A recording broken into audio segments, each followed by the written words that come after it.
With us this midday, President Trump's reasons for going to war don't always align with his own intelligence officials. The director of national intelligence is getting questioned on the issue on Capitol Hill. Trump's top counterterrorism chief, who resigned over disagreements over the justifications for the war, is now finding himself under new scrutiny.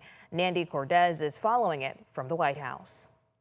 The only person who can determine what is and is not an imminent threat is the president. False. Speaking to the Senate Wednesday, the director of national intelligence tried to explain why the White House claimed at the start of the war that Iran posed an imminent nuclear threat, when the official U.S. intel assessment states the opposite, that Iran's nuclear enrichment program was obliterated in U.S. strikes last summer. It is not the intelligence community's responsibility to determine what is and is not an imminent threat. Okay. That is up to the president Here's the problem. Based on a volume no, of information it is precisely that he receives. It is precisely your responsibility to determine what constitutes a threat to the United States. This is the worldwide threats hearing. It's not the first time senior administration officials have been at odds over the state of Iran's nuclear enrichment program. They're not enriching right now. They've been enriching well beyond the number that you need for civil nuclear. The mixed messages are drawing new scrutiny after President Trump's top counterterrorism advisor, Joe Kent,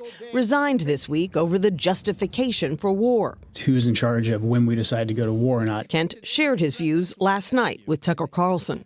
There was no intelligence that said, hey, on whatever day it was, March 1st, the Iranians are going to launch this big sneak attack. Trump dismissed Kent's criticisms earlier this week. I always thought he was weak on security, very weak on security. I asked the president's press secretary about that yesterday.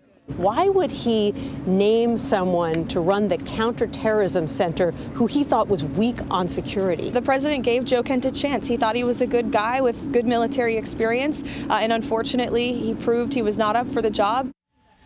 Multiple sources tell CBS News that Kent is now under investigation by the FBI in connection with alleged leaks of classified information. They say this investigation predates Kent's resignation on Tuesday.